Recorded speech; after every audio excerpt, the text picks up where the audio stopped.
What's up, YouTube? I am Magicide. Welcome to my little Geek Fest here. I'm very excited. This is my very first episode of my very first series. I thought long and hard after doing my introduction video about what game to actually start with, and I kind of debated with myself about playing a game that I had spent the most time with, which would be Civilization V, but I decided not to do that because, quite frankly, I've put in so many hours into that game and into just 4X strategy titles in general that I'm completely burnt out. I don't really want to play that. I just bought Civ 6. The Steam Summer Sale just ended a few days ago. So at some point, maybe I will play a little Civ 6, and try to get back into the groove. But for now, I decided on Crusader Kings II, and I decided on, of course, the Game of Thrones mod here. I will play some vanilla Crusader Kings 2 pretty soon here. I've got a couple achievement runs that are actually kind of up in the mix now that I'd really like to actually achieve. But at this point in time, I think I'm going to do the Game of Thrones mod. We're kind of gearing up for the upcoming season that's supposed to debut, I think, in a matter of, maybe like a week and a half or so-ish. But anyways, I see that the mods have implemented a whole bunch of new game options here, and instead of boring you guys to death with all of them, I'm going to quickly go through them and select the ones that I want to modify and whatever else, and then I will come back and just quickly go through them with you guys just to let you know what I'm playing on. But I would like to say that I have decided on the area that I want to play as. I've tried doing a playthrough of this before, and I actually thought it was pretty interesting and fun. I didn't really want to stick with the Westeros area. I just feel like everybody does Westeros. And as far as Essos goes, it's either you play as a horde or you play as a merchant republic, or you're down here amidst all the weird smattering of religions and merchant republics and things. So I don't really want to deal with that. I actually really want to conquer the southern portion here. We've got Sothoryos here, which is the top portion of the continent, and the Summer Isles here. And what my plan is to conquer all of this and then invade Westeros. And I really want to play with Naath. And if you guys know the lore of this area, both the Summer Isles over here and Naath are supposed to be like more of a pacifistic kind of cultures, or at least I think their religion is pacifistic in nature, but they're really unwarlike. But we're not going to play that way. We are definitely warriors here. We're going to conquer our way through this entire portion of the game. We are going to be playing with all of the DLC, with the most recent patch, I think is 2.7.3. I'll have to double check that. I'll put that in the description, of course. I have all DLC except for Conclave on right now. I hate Conclave. It's a terrible expansion. The council mechanics are just awful. It's just too much micromanaging. But anyways, so we're going to be playing as Naath here. If you guys know from the actual show that Daenerys Stormborn's assistant, Missandei, this is where she's actually originally from. So let's get into it. Here are the game rules. We are going to be playing on Ironman. I'm going to quickly go through these options here, select the ones that I want, just so I don't waste your guys' time. And then I'm going to come back and review them just really quickly with you and just get right into it. So we will be back in just a moment. Alright guys, so I've went through the options here and just quickly going over them. We are going to keep it on Iron Man mode. So I'm not going to explain that if you don't know what that is. Don't really want to spoil it for anybody. I'm going to keep the education costs at low. That's really annoying. If you end up pooping out like 8 kids and you're having to, spend a whole bunch of money on their education because you don't want, ridiculously awful children, it really becomes too intrusive to sit there and play with this on normal or even a high. So I'm just going to keep it at low. I think that's fair. I'm going to keep all the epidemics and things on default except for the non-epidemic diseases. I find those to be kind of a little annoying, honestly, especially I don't know exactly how the code is written, but I have this sneaking suspicion that some of these epidemics, the non-epidemic diseases, I think they can be inheritable. So if like you have your sovereign monarch has cancer and he has 4 kids, I think there's a chance that each 4 children can actually inherit the cancer themselves, and you know, you just end up spreading it and spreading it and spreading it. I don't know. I find that to be very annoying. I haven't really played much with monks and mystics, but we're gonna leave the devil worshippers on. I'm really curious to find out actually how the Game of Thrones mod developers actually did worked with this. I know that the Alchemist Guild are in here, but as far as devil worshippers go, we'll have to find that out. We want all of the non-historical or non-lore friendly invasion zones because I think that's fun. Shattered Retreat is off because it's god-awful. It is terrible. So all these other things we're just going to keep at default, rating at historical. I actually kind of like adventures, so we're going to keep those on. The interfaith marriages, we're going to leave that open. I think that that is a totally awesome option that unfortunately I think breaks Ironman games and just vanilla CK2. You know, the idea that if like you're a Catholic character and want to marry your Catholic son to a Muslim firstborn female is possible with it open, and I want to keep it that way because I think that's it just creates some very interesting combinations here. We're going to keep matrilineal marriages on. The republics will keep that on pretty much vanilla settings.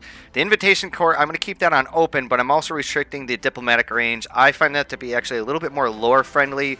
You know, the fact that the king of Westeros can send some kind of message all the way across the map, I find that to be a little ridiculous. And I know that I'm being kind of hyperbolic there, but I want to keep it more restricted. I think that, you know, the ability to communicate with somebody across the globe should be very, very heavily penalized, and so we're going to do that. Provincial revolts, we're going to actually it should be on normal. There we go. Default strength. Okay, so assassinations, we're going to keep that at plot only. The seduction aspect of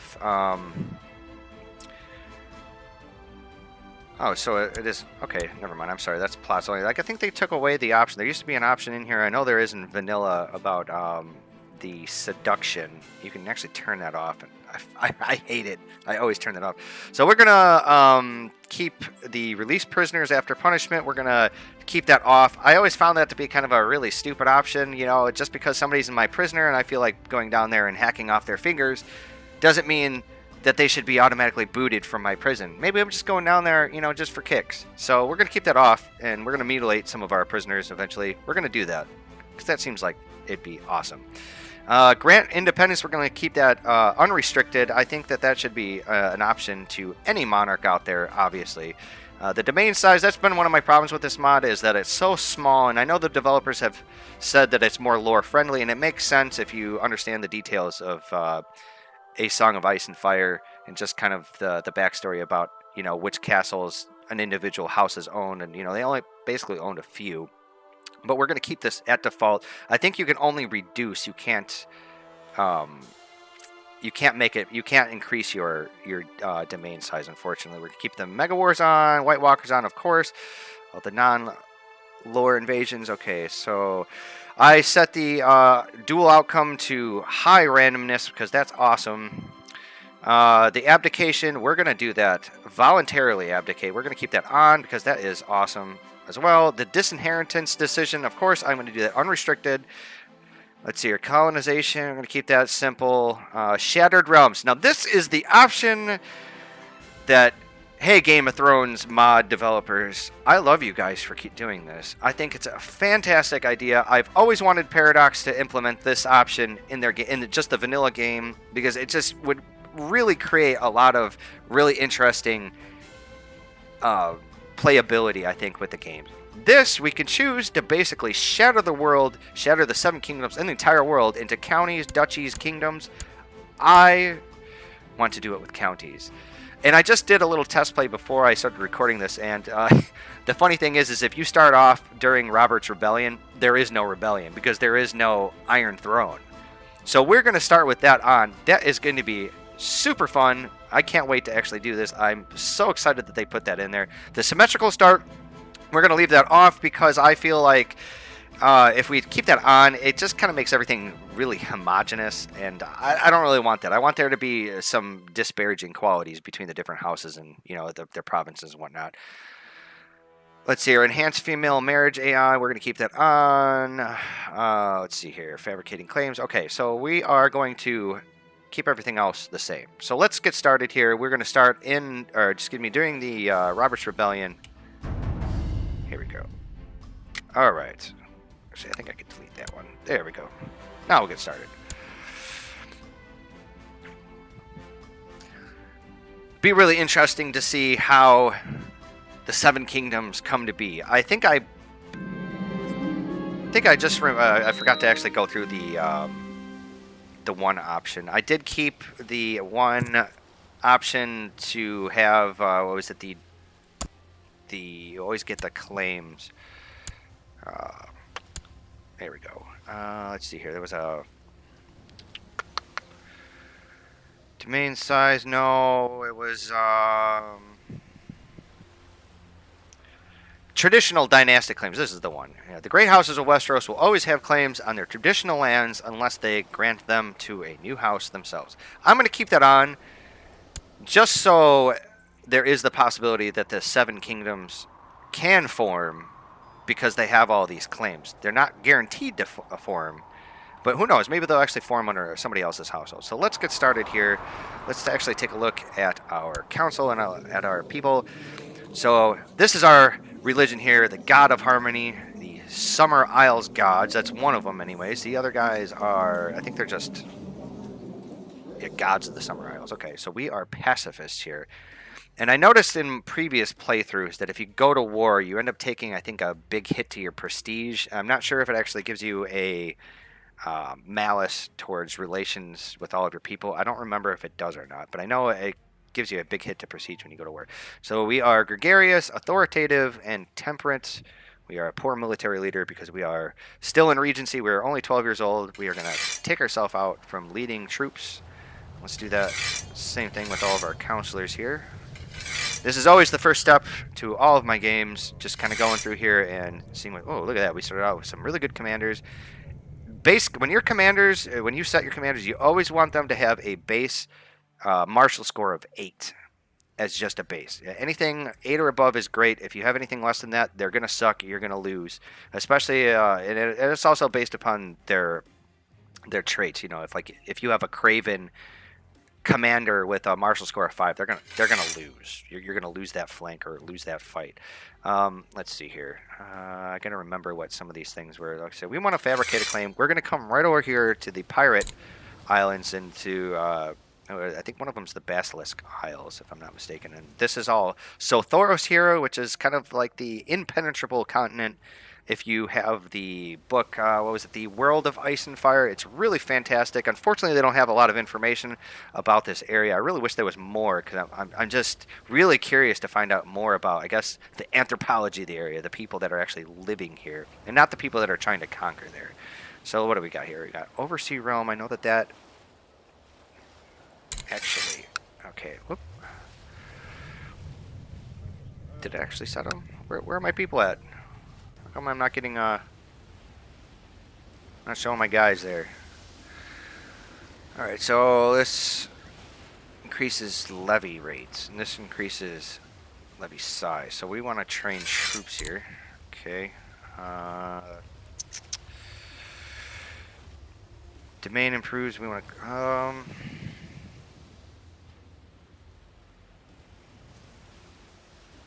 will strive to improve your domain. Increases culture conversion chance. Okay, so we would just want to collect taxes here. We are going to, I guess, scheme since we're technically. Wait. Yes, plot and cover. That's what we want.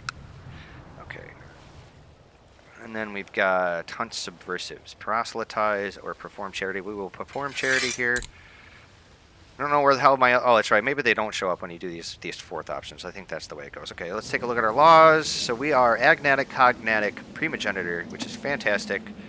Obligations. Oh, that's right. We're still in Regency. We can't change anything. That actually really sucks. Allies in war. So this is actually my first time with the most updated Crusader Kings II patch. and playing with monks and mystics on. So I apologize for having to just kind of going through this. This is kind of a new learning experience for me. I haven't checked out some of the new interface options. We definitely want to auto stop plots. I know that they have like some new quality of life improvements, especially with prisoners, which is awesome. And then not only that, but there's the change to the character finder here. Oh boy, I think one second. Let's actually turn that audio down. We want to turn the effect down. Keep the ambient fine. All right. Anyway, so if you go to find characters here, there were a couple of things that I've always wanted, and they finally have them, which is diplomatic range, and whether or not they're going to join your court. Fantastic. I can't wait to actually play around with that a little bit.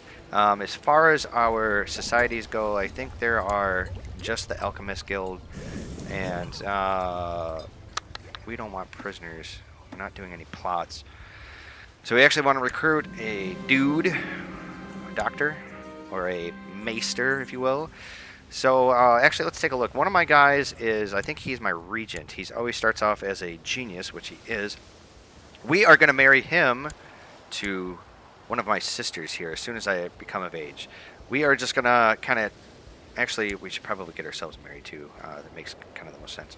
You know what? Actually, I'm going to wait. I'm going to wait for the... for my character, Lord Conde of Naath, and we're going to wait for him to come of age, because I think I can pretty much pick that up as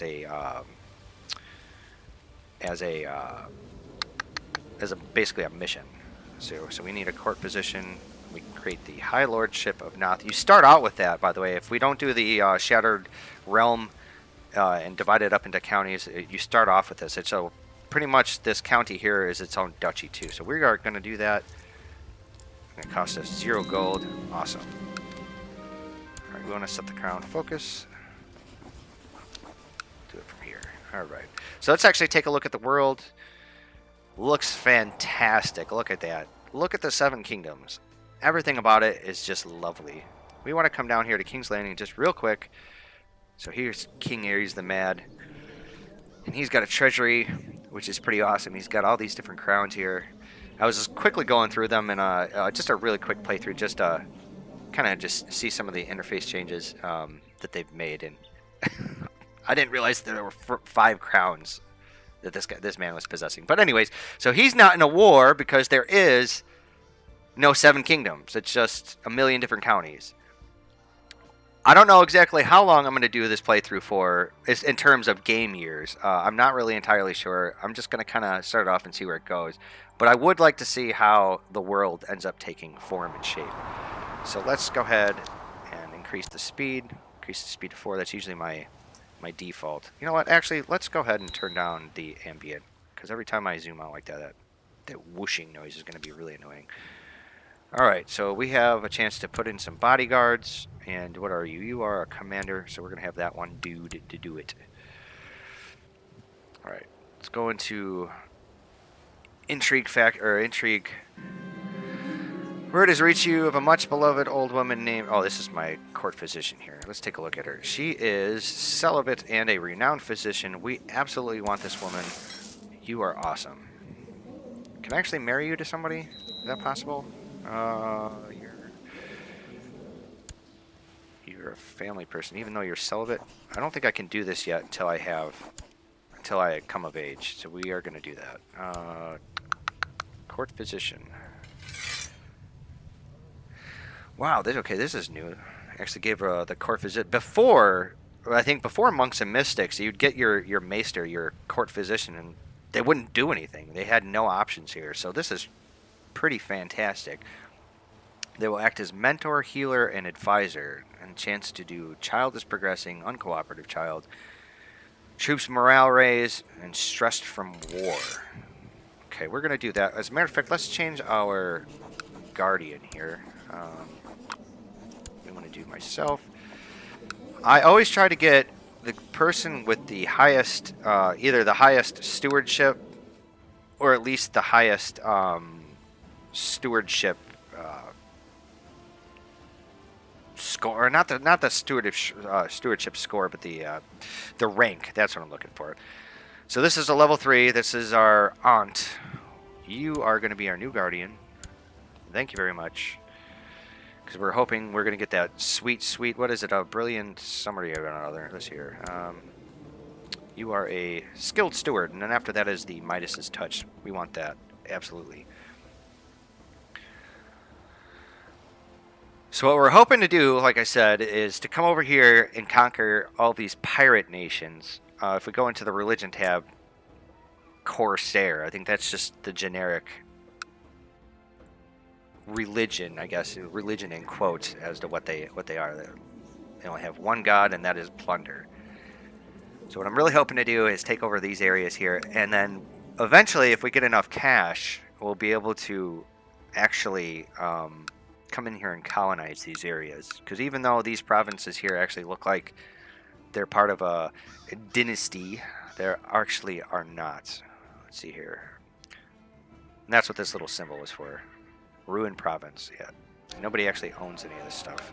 Let's just take a look here. Yep, okay, nobody actually owns it. So eventually, I think it's like 1,000 gold. You can start to actually colonize this area. I think that'd be pretty awesome. We're going to do that. And if we can get this entire area around here,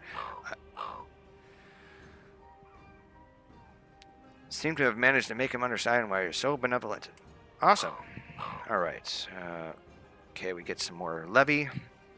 So anyways, as I was saying, if we conquer this entire area and we start colonizing eventually, we do have the option to come up here into the Ashai lands. I think maybe is Ashai down here. I think this is the basically the Game of Thrones like China over here. Yikes! I think we're gonna become a Craven, and that wouldn't be good. Uh-oh, experiencing a bug here. Hello there. Is my game crashing? Okay, folks, welcome back here. Sorry about that. I apologize. My wireless mouse ran out of juice. I guess that's kind of a first run Murphy's Law type of thing. Kind of reminds me of that one scene from Ocean's 11 where George Clooney and Matt Damon were down in the vault, and the explosives weren't triggering because the little 9-volt battery ran out of juice. That's exactly what this is like. Not a big deal, but... Okay, so we get some extra relations with our siblings here. So when is actually our birthday? 1st of January. Alright.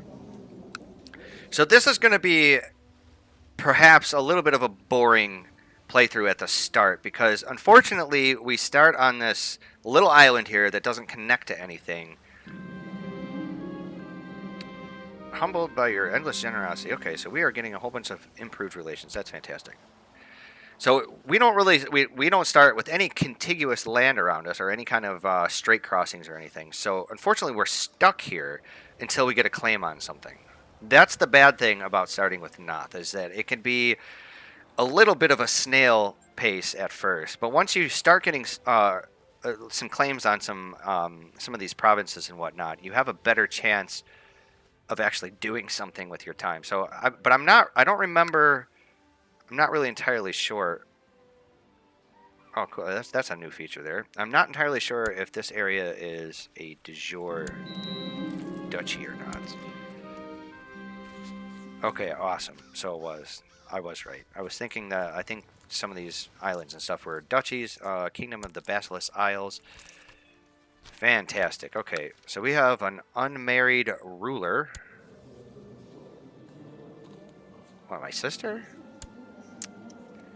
Well, that's too bad. You're going to have to wait till I come of age there, sweetheart. Alright, so let's get going again. Let's find out. Is there any other things that my counselors could be doing this maybe perhaps a bit more worthy of their time? Okay, that's what you want to do when you actually start building stuff. That gives me more levy, reduces revolt risk, fort level. And this gives me, I think, taxes and stuff. Just a generic task. Okay, you're fabricating claim. You absolutely have to be there. We are having you train troops, which is good. Let's see here. I sneak through the dungeons hearing the prisoners pleading for their life. There are no prisoners. What are you talking about? Life lay forgotten on the floor, and I brought it with me, only to realize that the daylight, why, it had felt so sticky.